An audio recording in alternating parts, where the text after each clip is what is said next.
Great. Well, welcome everyone. Hello. Thanks for joining us. Welcome to our webinar. As I mentioned last week, we got together last week. These webinars are part of a project that's relatively new, a partnership. We've been together now for about a year. We started in April 2019 with funding from IRCC. 4 organizations from the anti-violence and settlement sectors partnered together to begin collaborative work on developing a strategy to address gender-based violence for newcomers and refugees. And so we know that there's considerable expertise, knowledge, and resources from these sectors by researchers, organizational leaders, and frontline staff. And we know from experience, from statistics, and from ongoing reports that gender-based violence continues to be a significant social problem in Canada that will require the collaboration and coordination of many sectors to solve. It's our hope that this partnership between the settlement and anti-violence sectors will expand awareness about GBV and increase supports for newcomers and refugees who are experiencing GBV through building our capacity. So welcome, and I would also like to acknowledge and start by saying that I am on Mi'kmaq, the ancestral and unceded territory of the Mi'kmaq people, and that we're all treaty people. So our session today will be looking into more around risk assessment, the cycle of violence, and safety planning. And we're still in the COVID-19 context, so a lot of things changing and shifting in that area. So we'll be focusing on that as well. And a couple of housekeeping notes. I did send a copy of last week's slide deck to the registered participants. So if you haven't received it and you'd like to, please get in touch with me. And that also we're not IT experts on our panel, so hopefully there'll be no glitches. Sometimes there are like some lags or freezing, so we'll have to be aware of that and move through it if there's a glitch. Hopefully there won't be. There is a chat function and a question function in this program, so we'll try to get to your questions throughout. And we are offering also simultaneous translation in French. So from time to time, we may need to pause or slow down a little bit. And I think that, was one more note, to be comfortable at our screens, and that this information we mentioned last week really requires a lot of self-care and attention to our safety, our own sort of emotional safety, and our own space. So be comfortable in your space and take a little break if you need to. And I would like to introduce now Selena Abji, who will be moderating our session. She's a sociologist and research consultant, specializing in grant writing and needs assessments and evaluation for feminist and immigrant serving organizations. And she has led the needs assessment for our national settlement project and is currently involved in research consultation for projects about gender-based violence. So I'm so glad she could join us. Thank you so much, Catherine. I'm so honored to be able to open today's webinar, and it's been such a pleasure working with this group. Just by way of reference, I'll introduce today's speakers, and just know that there are longer bios available in the handout section of your display there.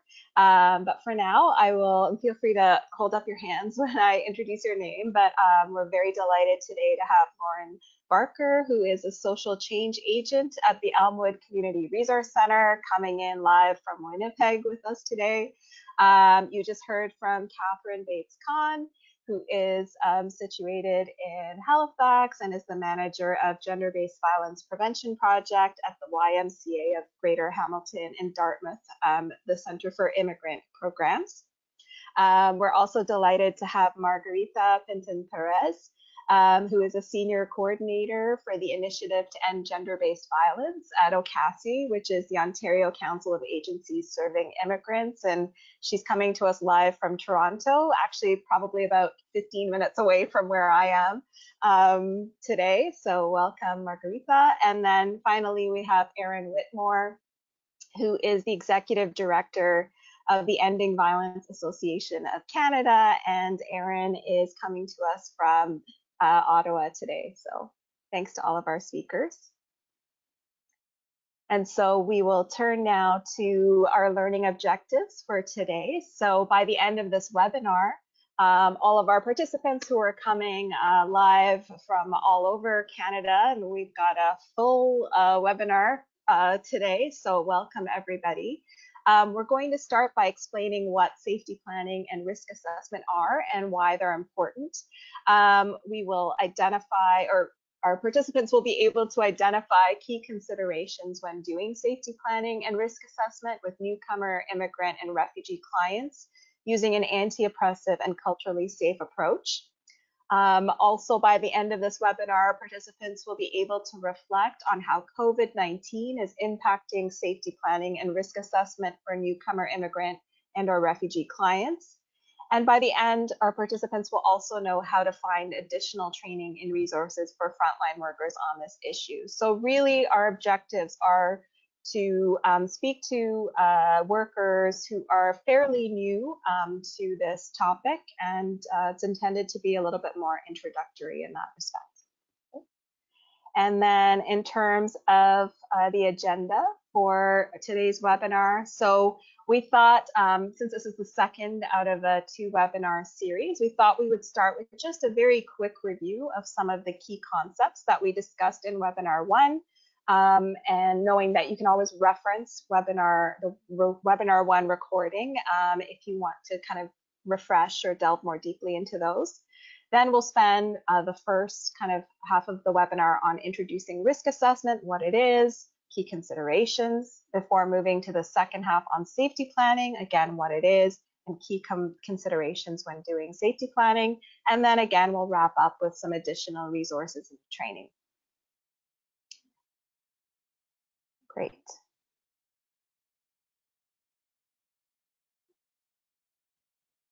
Great. So turning now to a quick review of key concepts discussed during webinar 1, and I will hand it over to Erin, and those of us who aren't on the talk right now can turn off our audio and video. Over to you, Erin. Great, thanks. Thanks very much for the introduction, Selena, and thanks to everybody for joining us again for the second part of this webinar.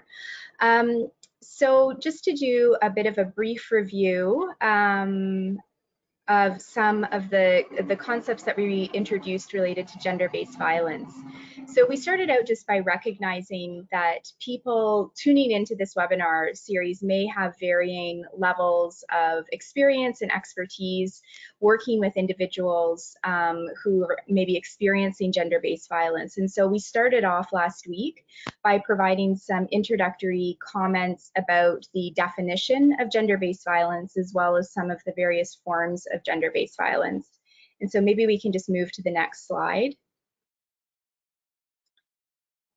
So we talked a little bit about the phrase gender-based violence as one that's commonly used as an umbrella term to refer to violence that is committed against someone based on their gender, including gender identity, expression, or perceived gender.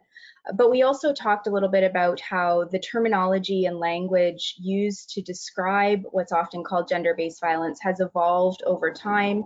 So you may have encountered other terms that often have maybe more specific meanings or are used to refer to specific contexts or forms of violence, such as sexual and gender-based violence or violence against women. We also provided a really brief overview of the many different forms of gender-based violence, and you can see these listed on the slide. And just recognizing that seeing, all of these different forms of gender-based violence can be maybe a bit overwhelming, and from the perspective of a support person or service provider, it can maybe seem a little daunting to feel like we need to understand and know everything about all of these different types of violence in order to be effective in our role. One thing that we did emphasize is that all forms of gender-based violence are about power and control. And so remembering this as a common kind of thread that links all of these different types of violence can be kind of helpful and important in grounding your work. And we're going to hear more about how power and control operate in the context of gender-based violence later on in our webinar today.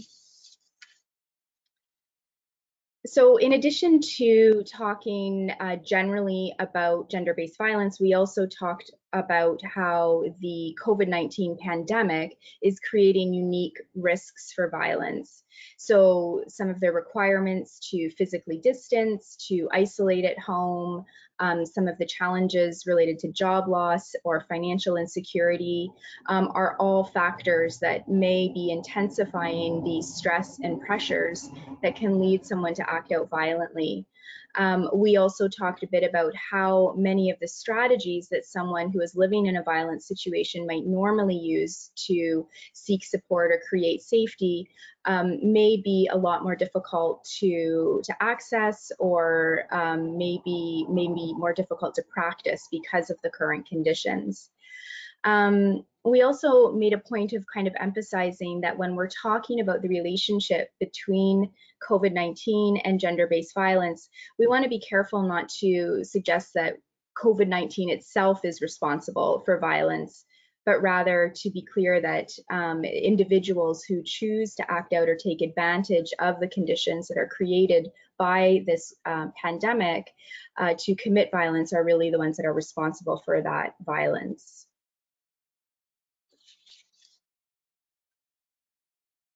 So I'll pass it over to Margarita to continue the review.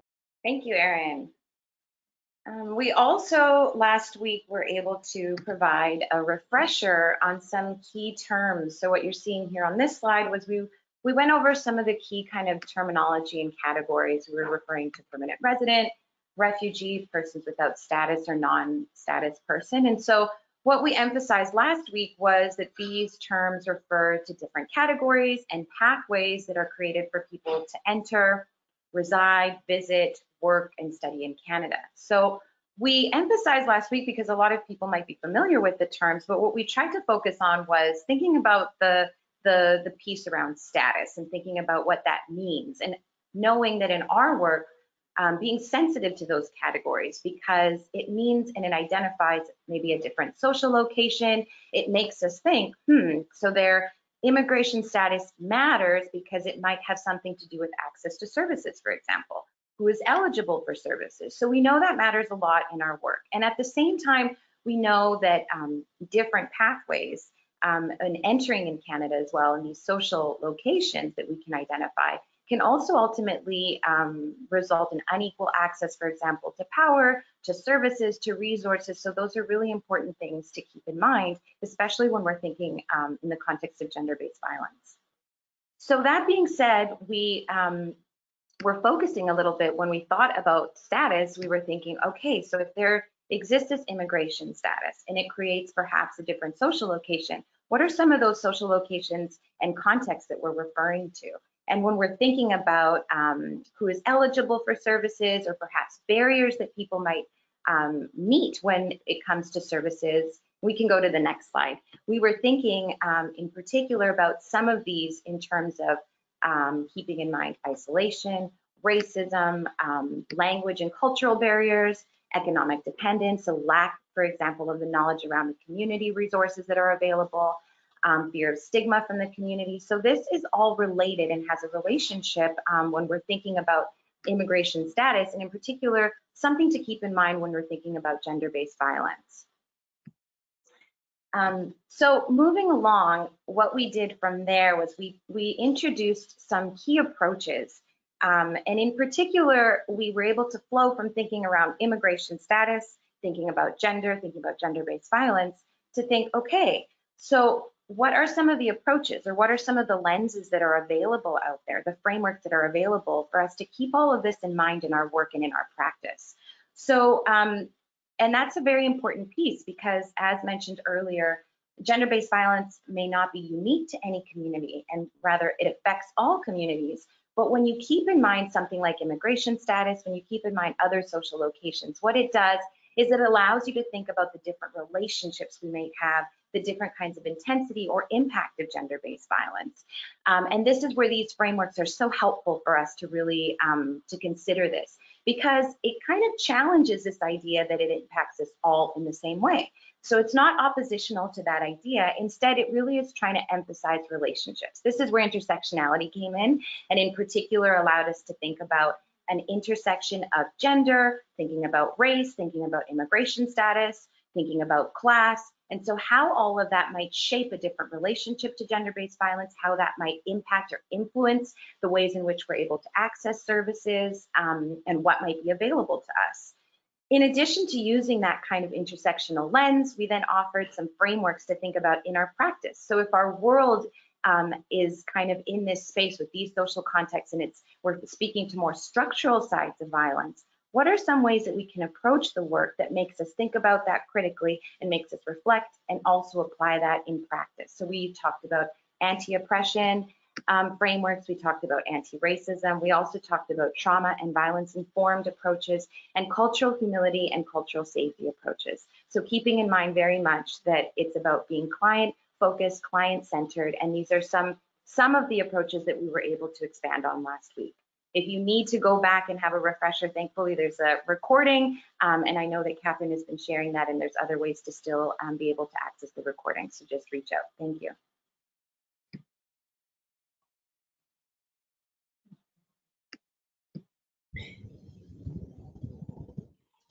Great, thanks, Margarita.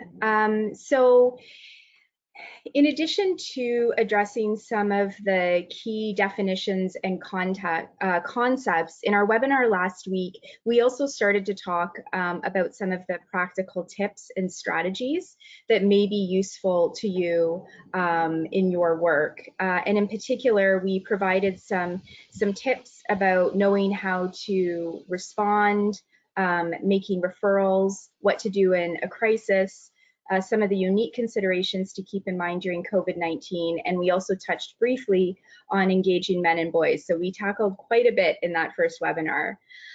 So moving into our content for today, we're going to keep this guiding question in mind. What strategies can frontline workers in settlement and anti-violence organizations implement to increase safety for immigrant and/or refugee clients? And we're going to look more closely at risk assessment, the cycle of violence, and safety planning as strategies and concepts that may be helpful to us in our work.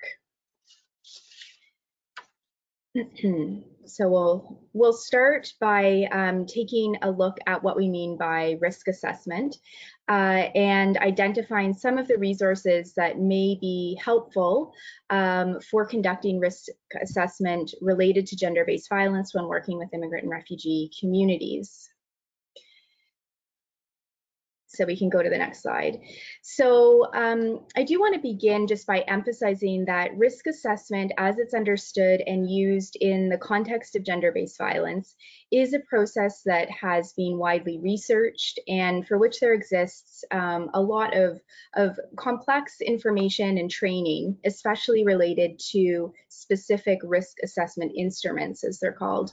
So we want to be clear that in our webinar today, we're speaking about risk assessment quite generally to introduce the concept for those of you who may be interested in learning more about this and getting additional training.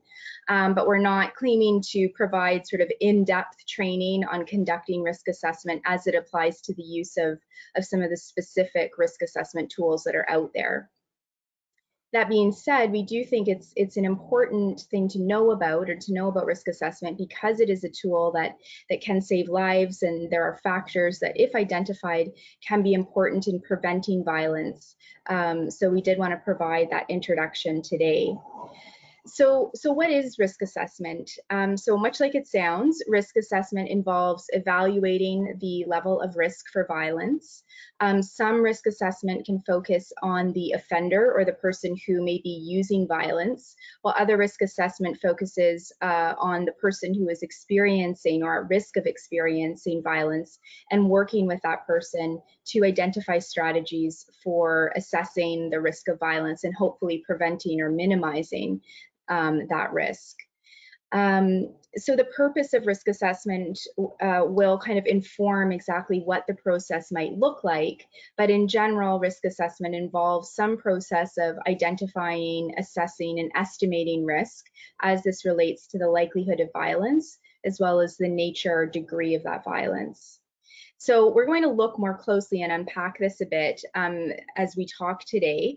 But in general, conducting a risk assessment often involves using a structured interview or an assessment tool that can include a checklist of risk factors that have been identified through research to be indicators of risk. But in addition to kind of identifying and getting a picture of the level of risk assessment may also include supporting individuals in developing safety plans, which may include sort of identifying strategies for decreasing current risks, identifying strategies that can involve other safe people in decreasing that risk, as well as providing referrals and collaborating where possible with other relevant services.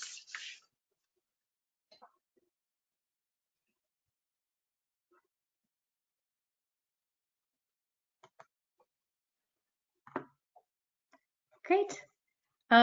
So in situations of domestic violence, when conducting a risk assessment, it is very important to consider risk and safety within the context of the service user's social location.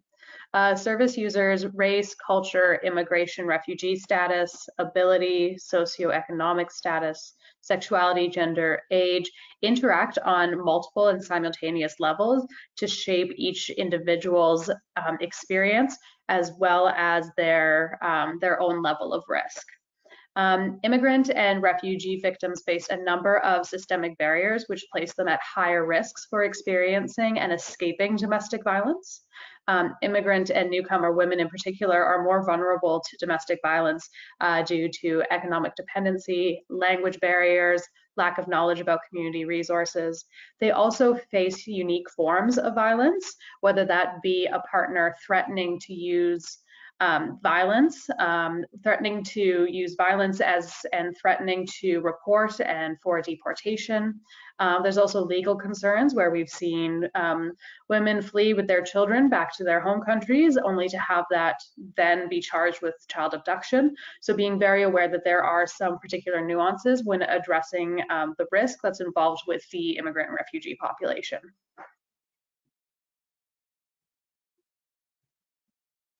So when we are applying risk assessments, there's a few things that we need to consider when we're doing that.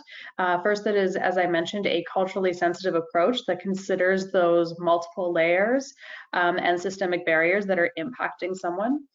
Risk assessments need to be done in collaboration with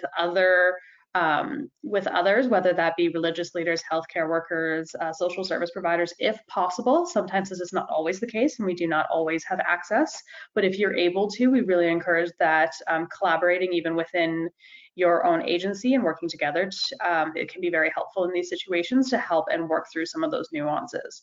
It's really helpful if you do choose to utilize a tool that I very strongly recommend to take that tool with a grain of salt.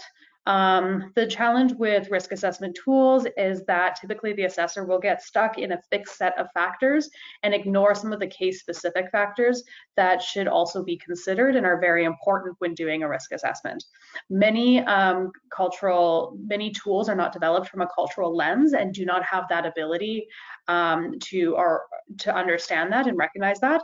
If you're interested in learning more about cultural risk assessments and how to do that in this type of environment, Elmwood Community Resource Center has developed a tool that is culturally sensitive to evaluate risk, and we do provide training on that as well.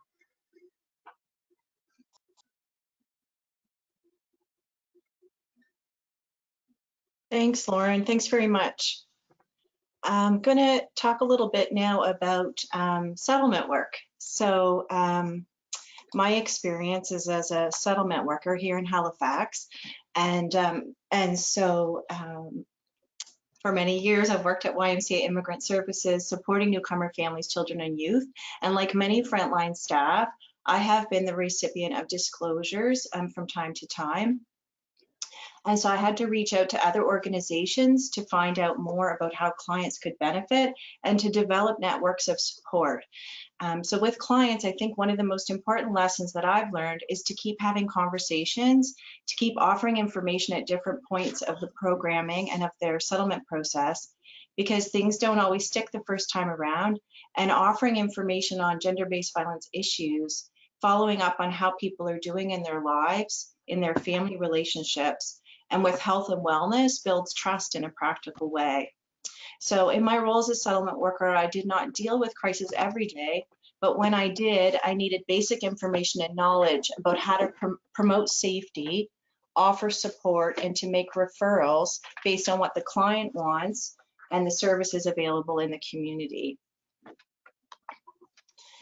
So for recognizing GBV, when working directly with clients, if we have concerns that they may be experiencing violence, it's important to understand risk assessments and what their level of risk might be in their situation. Because in many instances, the person experiencing violence may not recognize their situation as abuse. This could happen with young people in particular as they're learning about relationships. Processing this information takes time, and it's vital that support is consistent. And there are tools, as Lauren mentioned, to help service providers access identifying abusive relationships. So certain questions that are in safety planning, or if we're concerned about risk, looking at risk assessment tools to see if there's factors present that are extreme. It's important to always remain client-centered and not rush ahead to problem solving without consulting with the client, making sure that they're really involved in assessing their own situation and making their own decisions, and that pushing services and supports or advice can increase a sense of powerlessness, and that the client really needs to take the lead.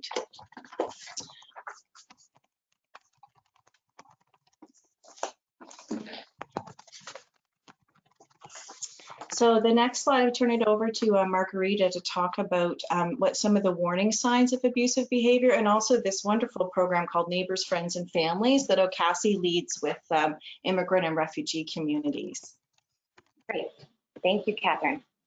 So yes, for this next slide, we're talking about what are some of the warning signs of abusive behavior. And as Catherine mentioned, we are drawing from an Ontario-wide campaign, the Neighbors, Friends, and Families. And so for this here, in this slide, we're referring to warning signs. And the point is, what we really want to emphasize is the importance of taking warning signs seriously, and at the same time, the balance there with not also jumping to conclusions. So warning signs don't necessarily always mean that abuse is happening. For example, I'll give you, we have a few warning signs that are listed here. It may be putting down their partner. You're seeing dominating conversations, checking up excessively, suggesting that they're the victim, isolating the victim, acting as if they own the partner, lying to make themselves look good, monitoring conversations and interactions.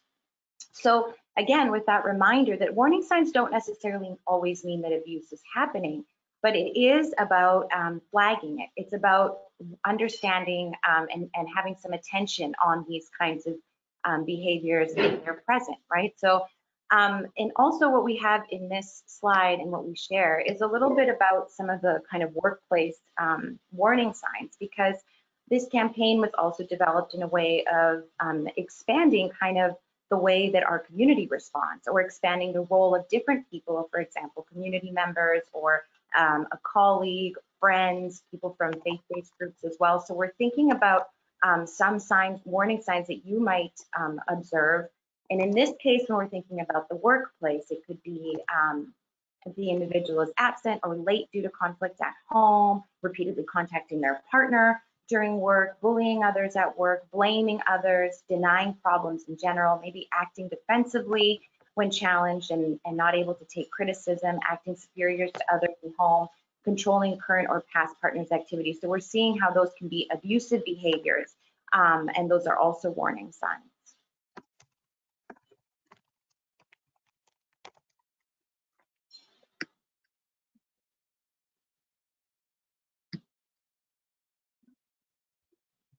And I'll pass it over. I believe Lauren will be coming back on.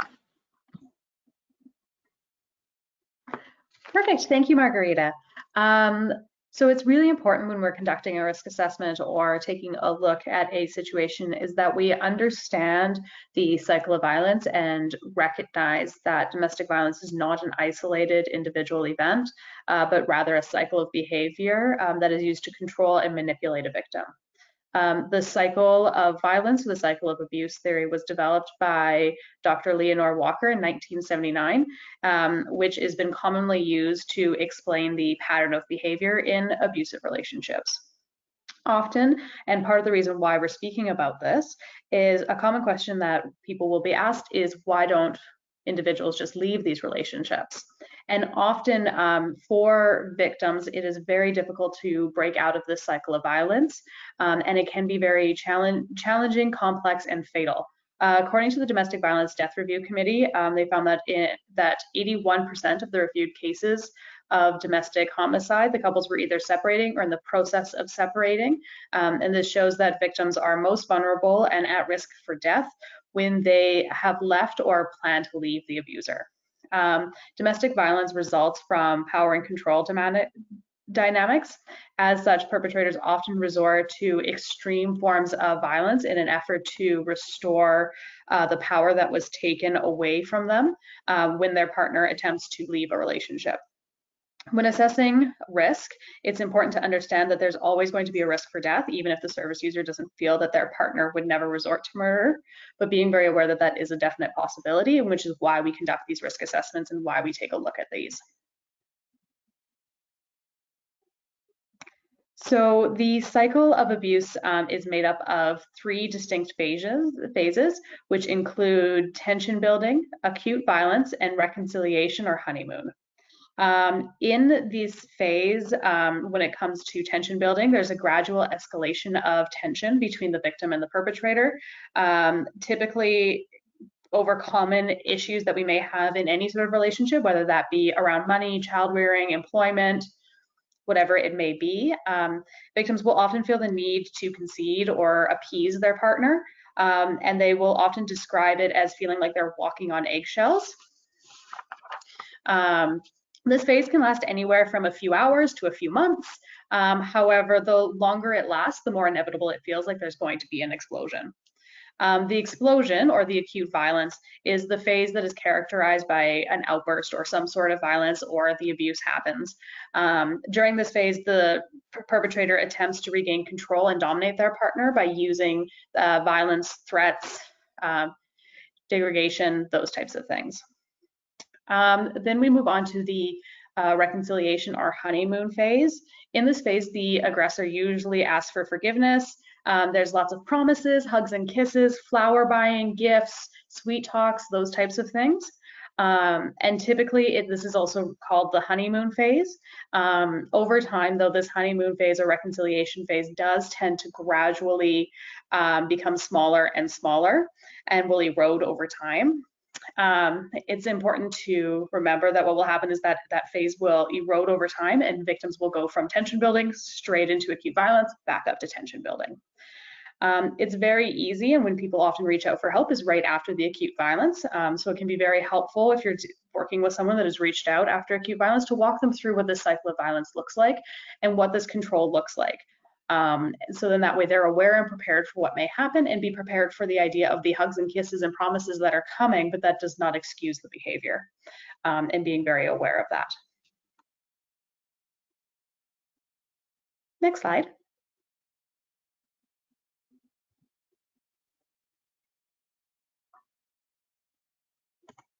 All right, so I'll take over here. So for this next slide, we're going to be speaking to the Immigrant and Refugee Power Wheel that speaks, also is a way to speak to some of the various contexts of GBV.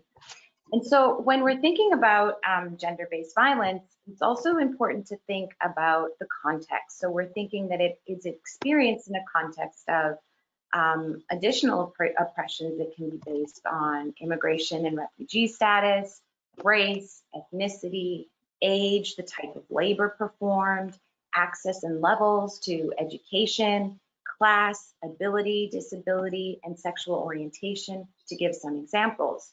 So here, when we're speaking to context, what we're trying to do is kind of shift our thinking to not only think about perhaps intimate forms of partner violence, but also thinking more at a social understanding of gender-based violence, and an understanding that is asking us to think of systems. It's asking us to think about different structures that might enable, facilitate different forms of violence.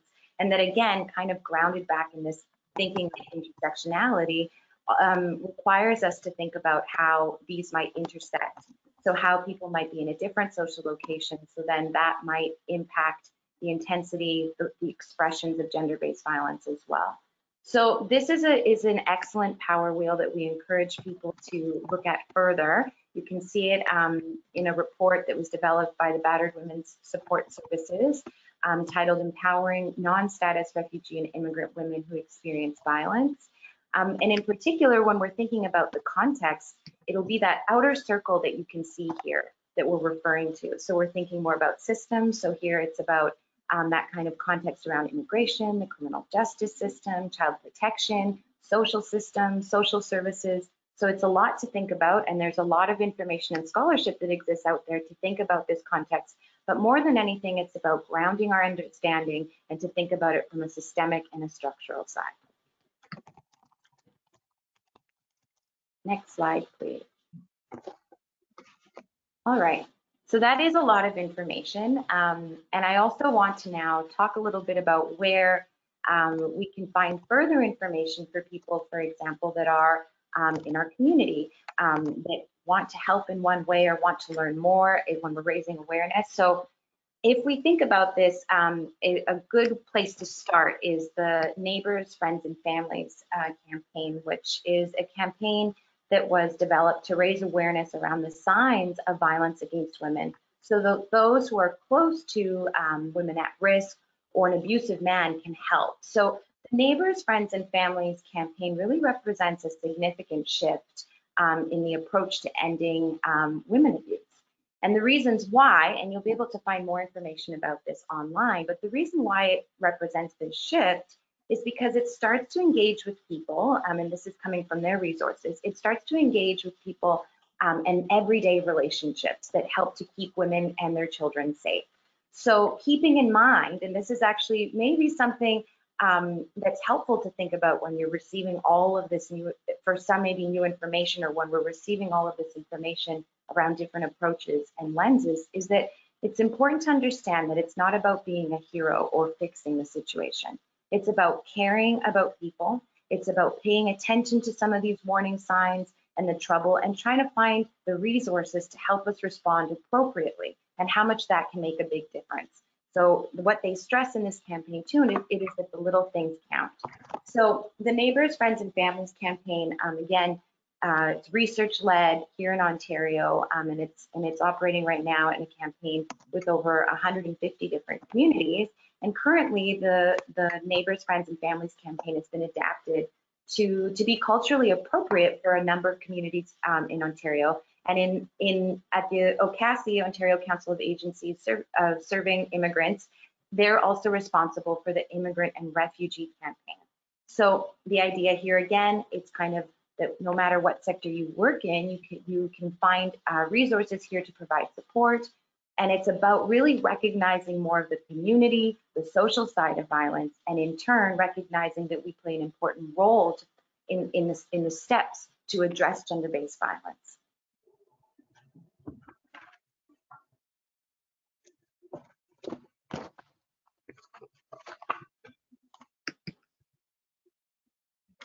Okay, thank you. So while inquiring about abuse may seem difficult at first, recognizing that it's an important, legitimate, and potentially life-saving thing can help service providers overcome their initial hesitation and become more comfortable addressing domestic violence or gender-based violence with their service users. Service providers can help decrease a service user's discomfort by framing this question in ways that lets the individual know that they are not alone, and that the provider takes the issue very seriously and is comfortable hearing and supporting whatever that person may need to say. All assessments and interventions should begin by validating the experience of the service user. This involves letting the service user know that you are concerned, that they are not alone, that they don't deserve the help, they don't deserve the abuse, sorry, and that they are worthy of the help that is available to them. Often when individuals talk about the violence they are experiencing, they are often blamed, or a seriousness of their situation is minimized. So validating this experience is very important, and doing it without judgment can really break down that barrier and feelings of isolation and allow that service user to be more honest and share more about what is going on. There are a number of ways that you may be able to approach someone when it comes to talking to them about their experience or framing these questions. You can either frame these questions by utilizing indirect questions or direct questions. So indirect questions are typically questions that you can use to kind of frame the context of what is going on and slowly integrate it and move towards that conversation. So some examples of some indirect questions could be, can you tell me what your fights with your partner look like? Do your fights ever get physical? Or how do you think your partner would respond if you were to tell them that you needed more access to the family financing? Or you mentioned that your partner drinks alcohol. How do they act when they're intoxicated? So those are some indirect questions to begin that kind of a conversation. Direct questions are different in that they are useful for trying to employ and receive factual and detailed information, particularly when time is limited. So there are times when you may have to use more direct questions to get either a very concrete answer about what is going on. So one thing could be, do you ever feel afraid of your partner? Do you ever feel in danger? Is it safe at your home? Are you concerned that he might harm you? Has your partner ever physically harmed the children? Have they ever threatened to harm you? So those are all examples of direct questions.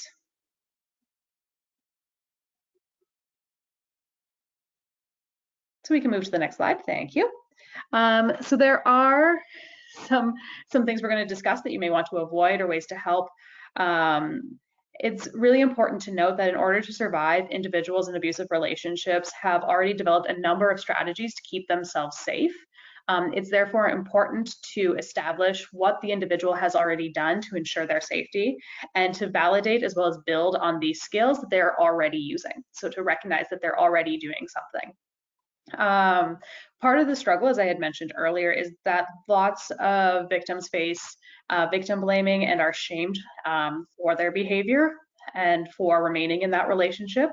And so it's really important that as a service user, we stay away from doing things or asking questions that may elicit that type of response or allow them to feel that way. It can cause a secondary wounding and can allow that person to be re-traumatized if we continue to blame that. And so one trick and one way that we can avoid doing that is to avoid using why questions. So a major difficulty with utilizing why questions is that they can often come across as accusatory and authoritarian.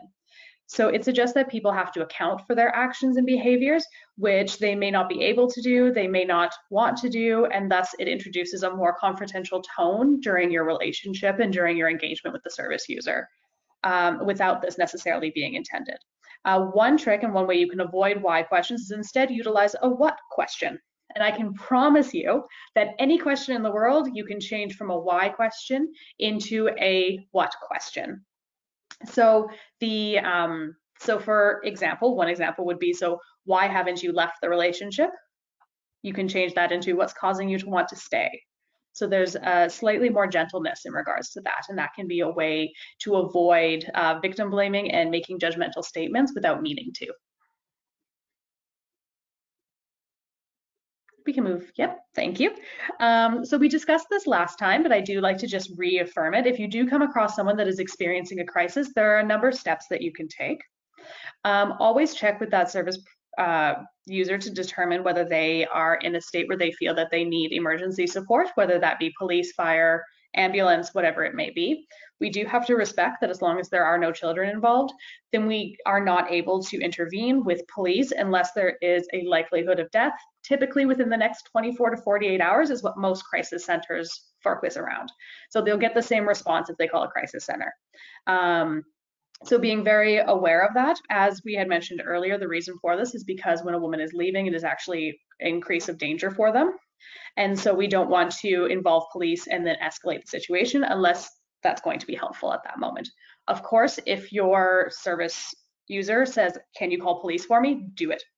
Or if you have reason to believe that there's a likelihood of serious harm or death within the next 24, 48 hours.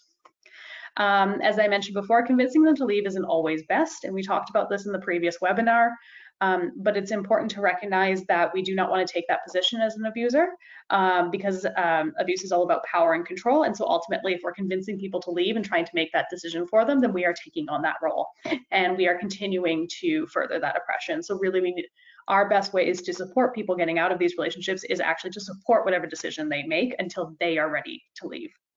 One trick can be also to suggest to have a friend or neighbor can signal with some sort of a code word. If you come up with a code word, you can pick whatever word works within your context. In previous places, I have used pizza. Ordering pizza has been a signal where a client has called me, ordered a pizza, and what we had discussed ahead of time is if they do that, that means they need police now.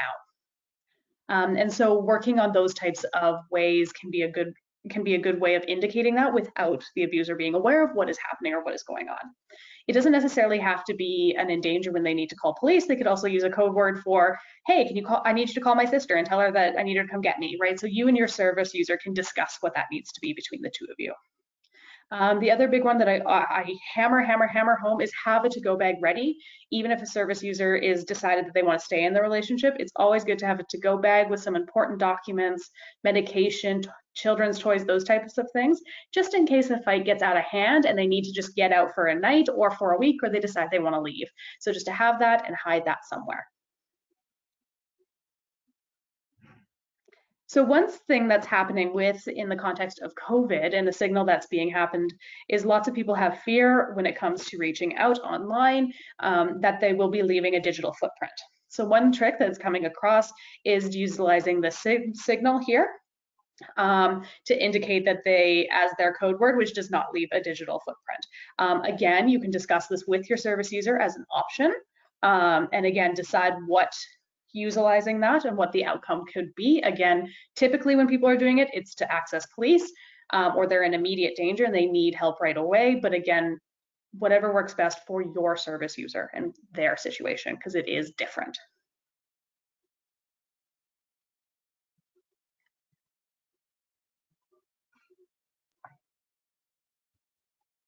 Okay, thank you so much, Lauren. We are about to turn over into the second part of our presentation, but I wanted us to just take a moment, everyone. It was a lot of information. So I want to first of all thank our speakers for sharing your insights and analysis and very practical examples. We talked about what is risk assessment, since many of our participants are less familiar with this concept or strategy, why it's important, particularly when we work with refugee and immigrant communities, what are some of the nuances of it that we need to be mindful of, how to recognize gender-based violence. We talked about some foundational concepts that can help us in approaching risk assessment, so things like the cycle of violence, the important contexts of violence that we need to be aware of, the many layers. And we heard some practical strategies for how we can respond to our clients if and when they disclose. So really appreciate that information. Also want to give a shout out to folks that have been posting in the questions and chat features. We really appreciate some of your great questions around the particular impacts of gender-based violence for immigrants and refugees based on their sexual orientation or gender identity. Really great insights around conversion therapy as a form of gender-based violence that some immigrants and refugees from who may be lesbian, gay, bisexual, trans are experiencing. Some good questions about the impacts on men and boys as well, since we know that although girls are disproportionately and women are disproportionately impacted by gender-based violence, certainly means that it certainly doesn't mean that men and boys aren't also experiencing forms of gender-based violence. So thank you so much for raising those issues, and just wanted to quickly let everybody know that we will be planning future webinars. So if there are certain topics that you'd like to see covered, feel free to share them with us in the Q&A. I also want to take a moment for all of us to check in with ourselves. We've talked a little bit about the need for self-care as workers doing this work. So at this point now, if you need to stretch, if you need to check in with yourself, take a breath, get a sip of water, whatever it is that you need at this moment, since there is a lot of heavy information. So take a moment now to check in with yourself and do that. I'm doing a little bit of a breath myself right now. And with that, we will now turn over to the second part of our webinar on safety planning.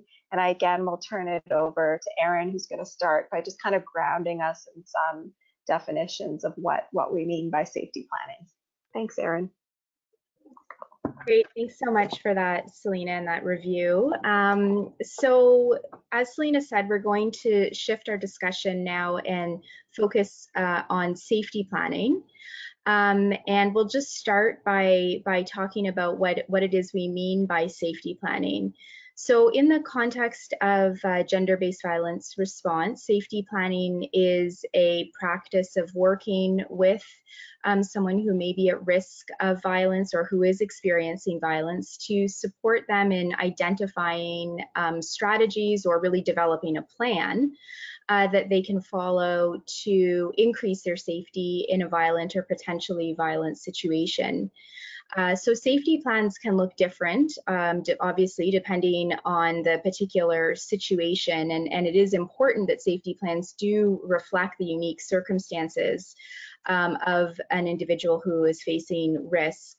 And so for that reason, involving that individual in the process of developing the plan is important, because they, they really can provide that context and that really sort of essential information that's going to be helpful in developing a plan that's effective in their unique situation. So as we move through this section of the webinar, we're going to hear more about some of the common elements that you might find in a safety plan. We also wanted to acknowledge that it can be helpful to draw on locally produced resources when thinking about some of the elements in a safety plan, so that the individual you're working with has a clear understanding about what safety supports and resources are available in their particular community. So with that context in mind, I'll pass it back over to Lauren, who is going to talk a little bit more about some of the steps involved in building a safety plan. Thanks, Erin. So when we talk about developing a safety plan, as we had mentioned previously, a service user can decide for themselves whether they choose to stay in a relationship or whether they choose to leave.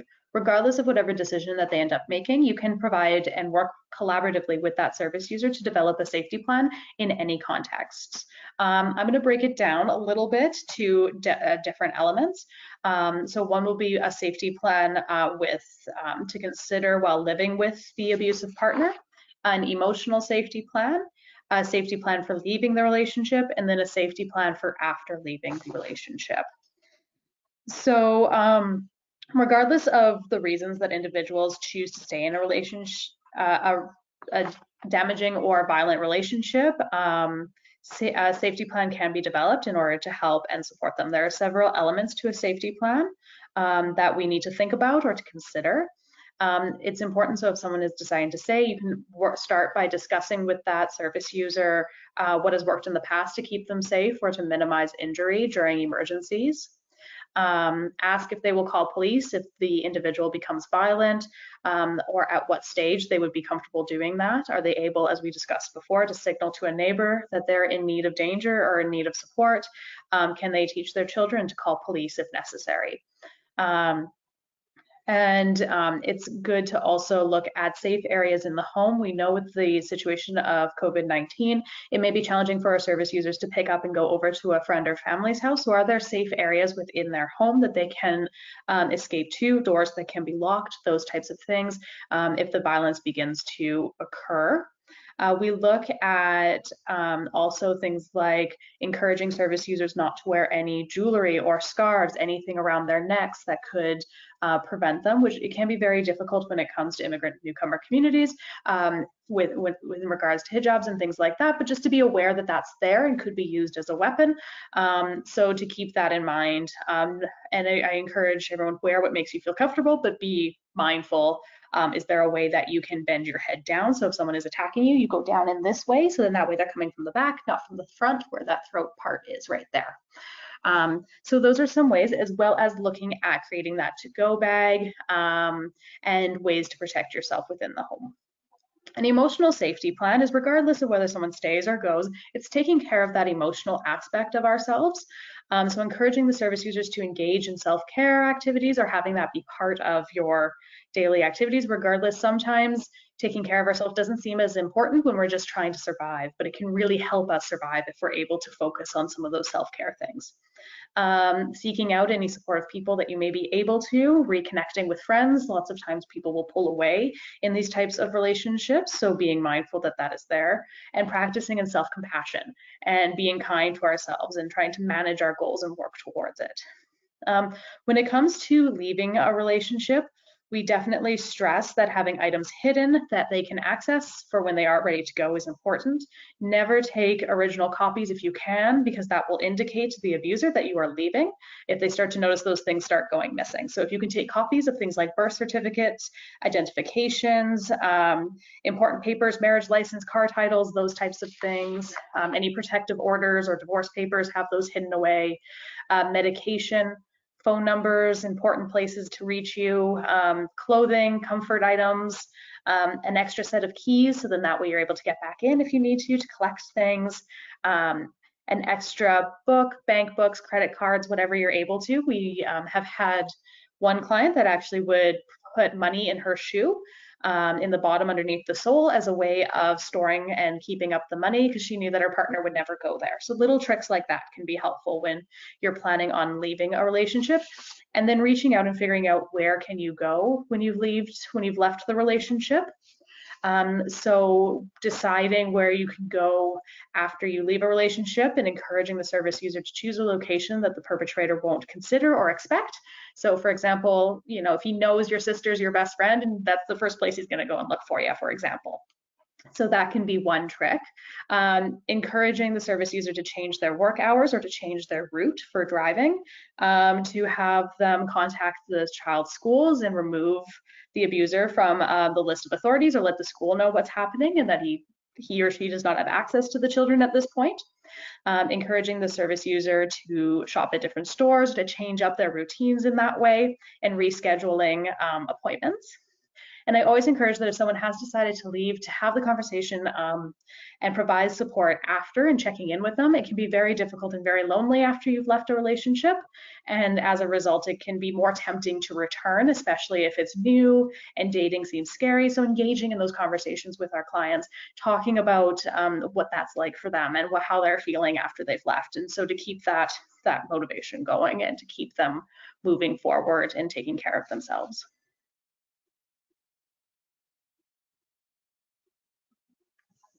One big thing that we may come across when working with immigrant and newcomer communities is around language barriers and not being able to communicate. One trick is to see if you do have access to interpreters, to rely on trained interpreters. If not, our agency, what we have done is done an inventory of all the languages that all the staff speak. So then we have someone that we can pull in that is a staff that we know we can trust, that can be pulled into these conversations if we do need an interpreter. I really encourage, if you can, to avoid allowing family members to interpret, just because they can't guarantee their safety with that. If the service user is very comfortable with this family member, then absolutely. But if it is, if they're not too sure, it's the only option, see if there's something else you can do. I also say do not ever use children as an interpreter. That's not their role, regardless of their age. That is not their role. to play that, and that can put children in very precarious situations.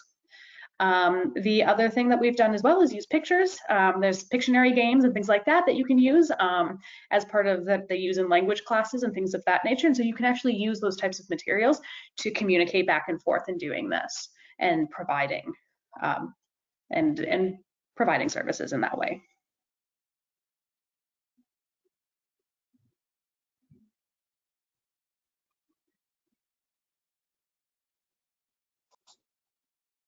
Perfect.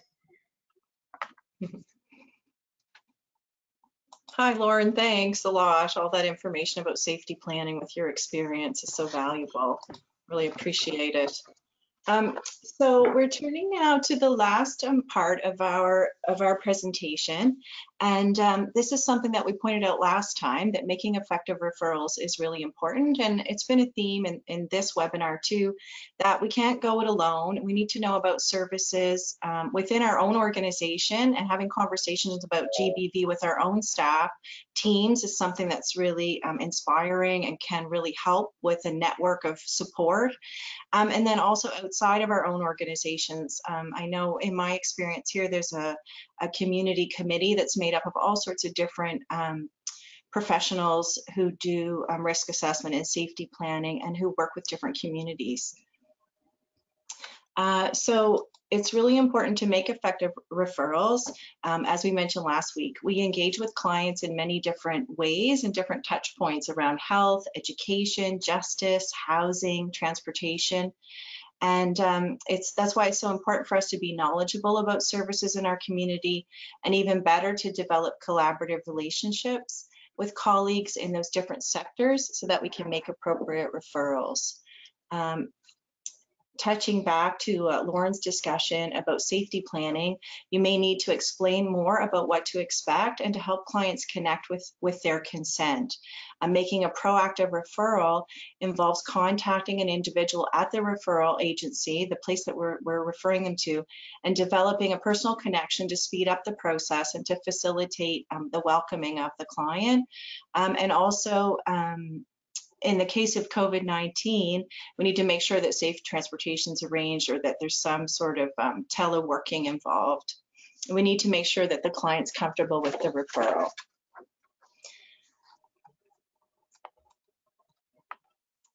The next few slides are a little bit about communication strategies, really basic information about communication strategies that can help us in all our different communications. But specifically in safety planning and risk assessment, we want to keep them in mind, in addition to the approaches that we also need to keep in mind.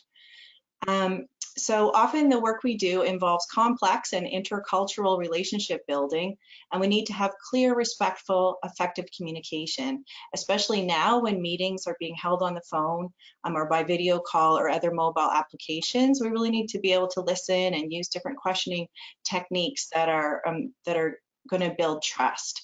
Remembering or understanding things about open-ended questions and closed-ended questions. Closed-ended questions elicit a yes or no response, and open-ended allow for more conversation and more storytelling. So going back to everything that we've learned about the basics, like using I statements and avoid saying you should do something, different phrasing that can help us lean into conversations are how can I help, or I have some information that may be helpful. Or let's talk about safety, or I'm feeling concerned, that sort of thing. So we also need to offer encouragement. And that leads into, one of the most helpful concepts that I've found in cultural humility is one called informed not knowing. So what that means is we can prepare, we need to have information about risk assessment, safety planning, and signs of abuse.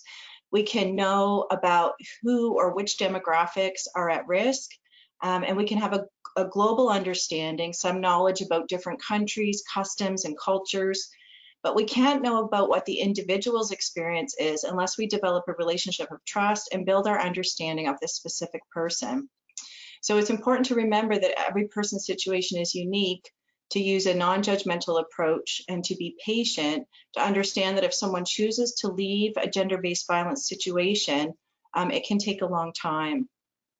At the same time as we're building our relationship and our own learning and awareness of different factors in this work, we do need to be aware of the fact that people may be in a high-risk situation or experiencing different forms of violence, and we can check in on their safety. So in those cases, we may ask close-ended questions, like on the phone, if we're having a conversation, we're concerned, do you need me to call 911? It's something that Lauren said earlier as well. So, or do you need me to contact someone? So in the course of our encouragement, in the course of our communication, that's something to keep in mind. And active listening also is a great tool in our work. As we all know, communication is about giving and receiving information. So active listening improves shared understanding and trust. I know last week somebody asked about how to build rapport quickly when you don't have a lot of time.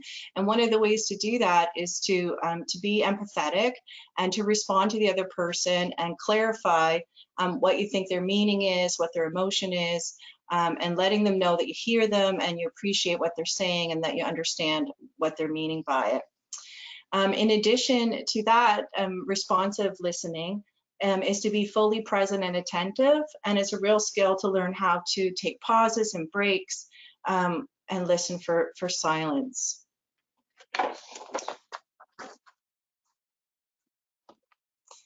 So a couple more skills or tools in active listening. Demonstrating that we're hearing and understanding what's being communicated helps to build rapport, as I said. And rapport is having a sense of connection with the other person. And it is built by acknowledging what the client is saying and feeling. And then in the course of doing that, we can offer information and involve the client in creating options, plans, and generating solutions using another tool that is called a strengths-based approach. And Margarita is going to tell us a little bit more about that.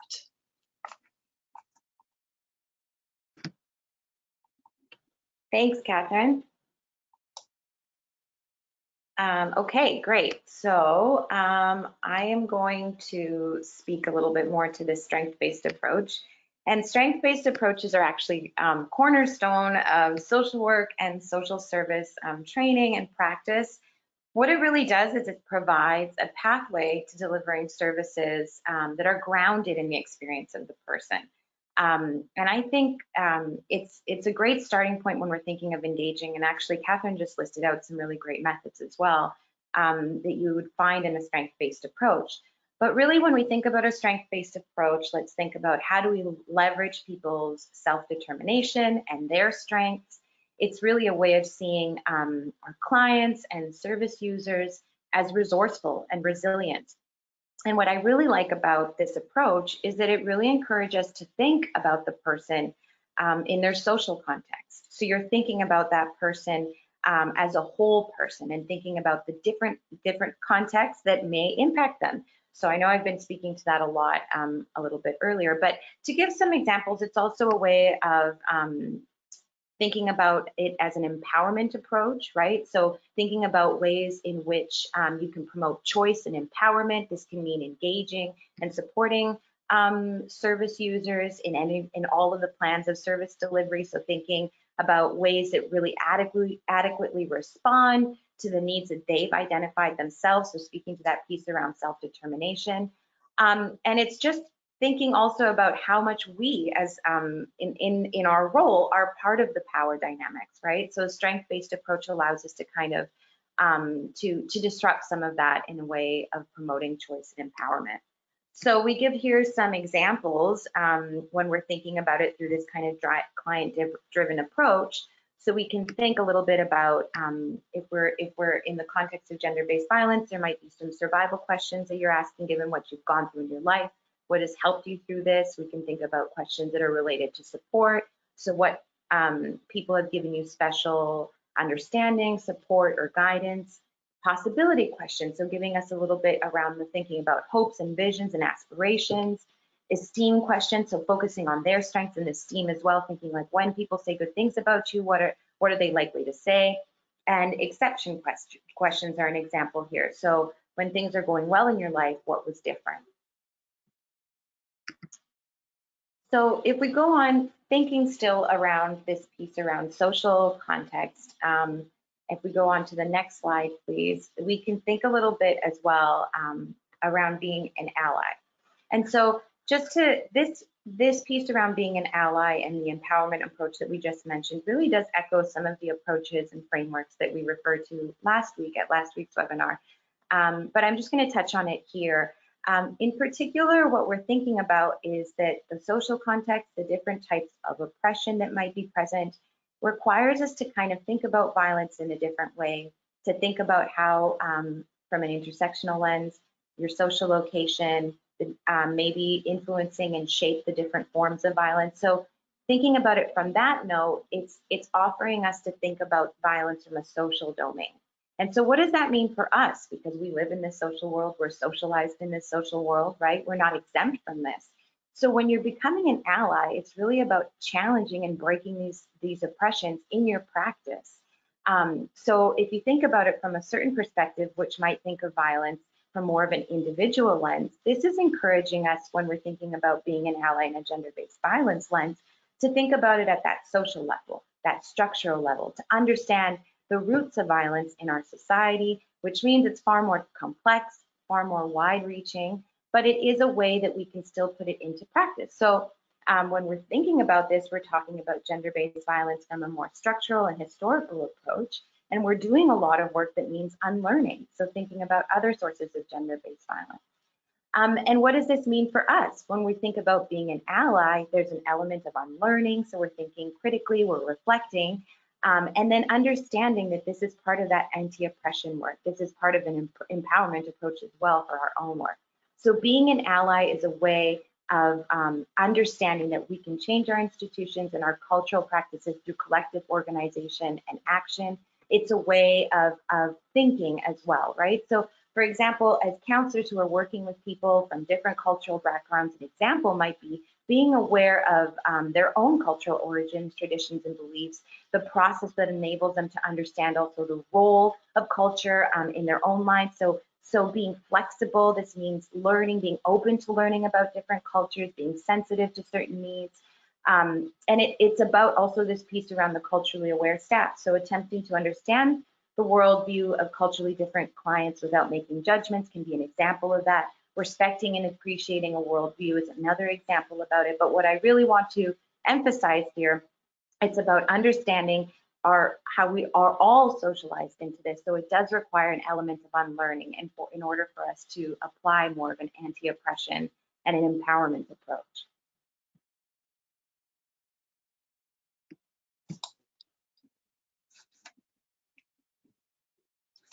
Thanks, Margarita. Being an ally is an interesting concept. We can do all sorts of role playing and activities with people to practice how to do that. And it's true. We need to unlearn a lot of the information that we've received about power and history. I wanted to point out that men also can be allies and talk a little bit about engaging men and boys in prevention and also in intervention. And I know that this is a topic that some of our participants were asking about and had suggestions about, and it's a whole other webinar. So just going to touch briefly on it. There are some resources at the end of this section when you receive the presentation. There's a few things embedded too where you can get more information.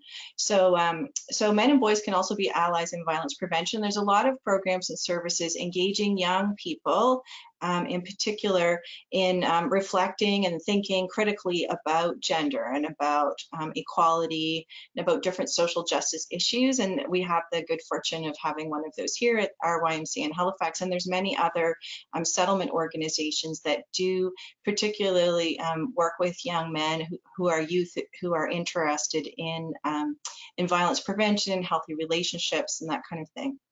So including men and boys in being part of gender-based violence awareness, advocacy, and allyship is a key part of the solution.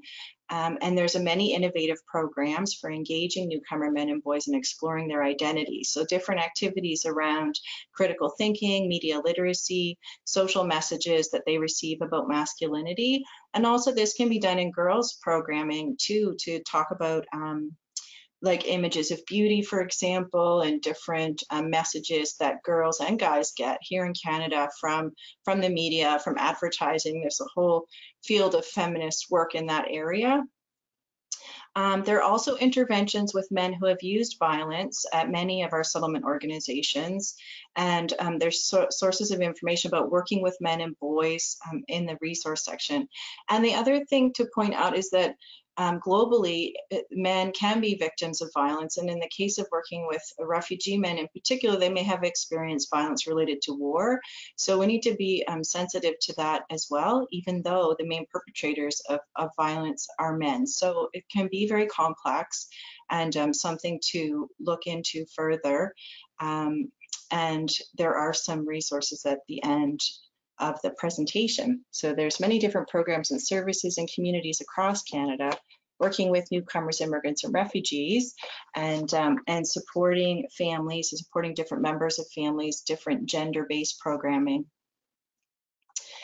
So it's good for us to reach out and to know about those programs and services, and to be able to refer clients, and to be able also to invite guest speakers into our organizations about different topics and issues. If we're doing engagement activities with newcomers, we can also like go out to different community events and get to know different information about different topics. And so that involves a lot of collaboration and coordination, which Margarita is going to tell us a little bit about.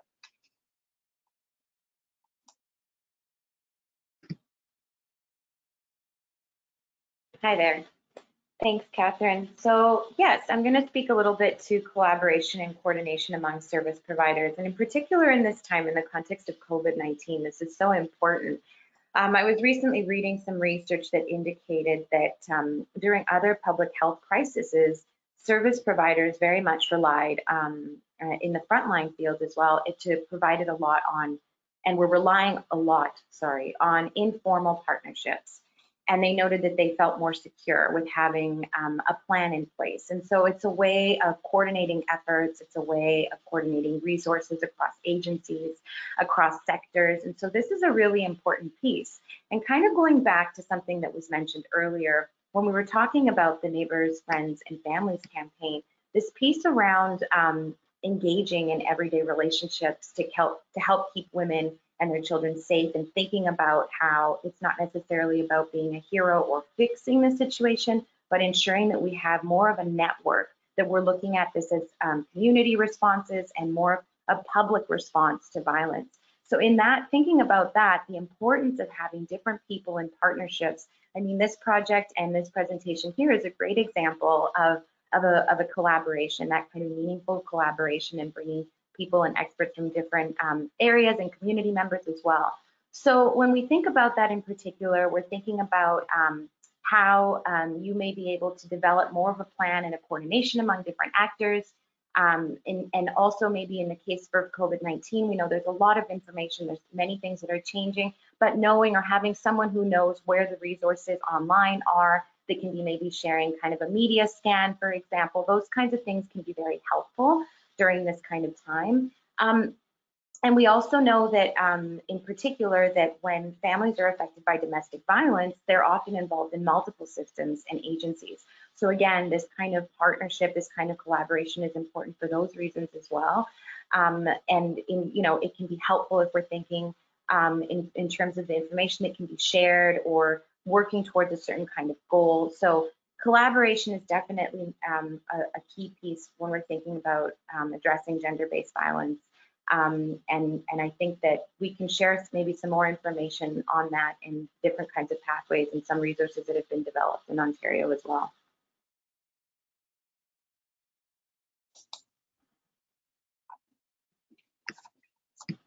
Thanks, Margarita.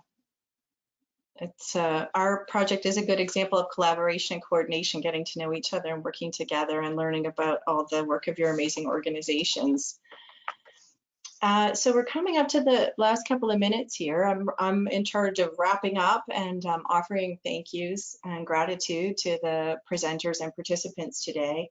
I had mentioned a couple of times about the additional resources, and in the previous webinar as well, there's some links embedded in the in the slide deck itself, so that will take you to some different supports and information, and same as at the end of the presentation.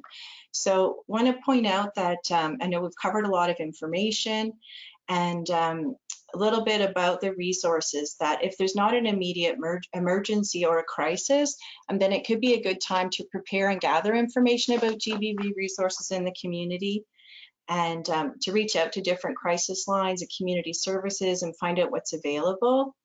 And for those within organizations that have an education and outreach role, sharing information and connecting crisis workers to information and services would be beneficial. So we've listed some of the main resources that we've used in our research for this presentation.